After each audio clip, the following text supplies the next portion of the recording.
Europos futbolą krečiant lažybų skandalams, legendinį Vilniaus Žalgirį užsimojo išgelbėti lažybas rengianti kampaniją. Pagal panašią schemą iš finansinės duobės traukti ir pastaruoju metu į lažybų skandalus įklimpė kitų Europos šalių klubai. Ilgai slėpę savo naująjį veidą, Vilniaus Žalgirio vadovai šiandien pristatė naujus rėmėjus ir būsimus klubo vadovus. Tarp jų su lažybų skandalais siejama Panevėžio Ekrano buvę darbuotojai ir, kaip teigiama, abejotina reputacija futbolo pasaulyje turinti žmonės. Viską darom nuosekliai, pagal eiliškumą, logišką. Tai pirmiausia buvo ruošiami biudžetai, vizijos, strategijos, galimybių studija, šnekant su potencialiais bendruomenės nariais, kurie gali tapti šito klubo dalininkais, todėl kad, kaip ten bebūtų, futbolo verslas yra susijęs su tuo, kad jisai ima pajamas iš žiūrovų, rėmėjų, savininkų, reklamos žaidėjų pardavimų.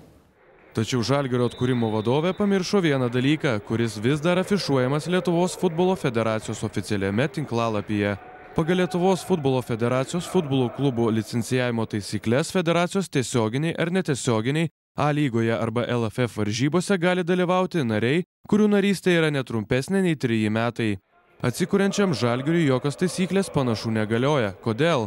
Šaltinių teigimu, kai kurie komandos gelbėtojai siejami su Lietuvos futbolo federacijos prezidentu Liutauru Varanavičiumi. Jei taip yra, licencijavimo taisyklės galima traktuoti visiškai kitaip. Negali dalyvauti A lygoje, bet 3 metų, ne, čia netiesa. Ne, taip, ne, ta prasme, nėra tokio dalyko.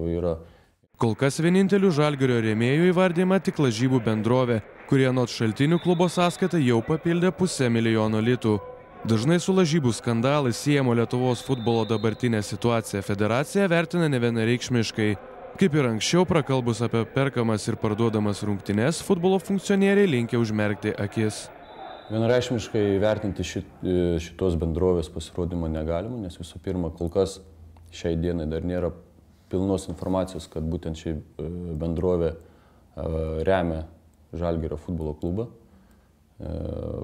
Nei licencijavimo procese kol kas tas nevyroja, nei oficialiai varžybų vykdymo skyriuje tos informacijos kol kas nėra. Tai iš vienos pusės to dalyko negalima 100% vertinti. Kol kas lažybų reklama Lietuvoje yra uždrausta, tačiau lažybų bendrovės atstovai sako, kad dėl to problemų nekils. Svarstydami Žalgirio pasiūlymą ir bendradarbiavimą su Žalgiriu, ilgai ir intensyviai šnekėjom su teisininkais ir iš tikrųjų šiuo atveju ES įstatymas leidžia ant marškinėlių ir kitose, tarkim, ir spaudos leidiniuose dėti logotipą, lošimų kompanijos logotipą. Poryt Vilniaus Žalgirio naujoji valdžia žada pasirašyti sutartį su treneriais. Nors pavardžių dar neatskleidžia, tačiau visi puikiai žino, kad jais bus Igoris Pankratjevas ir Mindaugas Čepas. Vėliau bus pasirašomos sutartys ir su žaidėjais. Iš dabartinės komandos sudėties turėtų likti 6 žaidėjai. Artimiausiu metu paaiškės, ar komanda naująjį sezoną rungtyniaus silpniausioje per pastaruosius 20 metų A lygoje.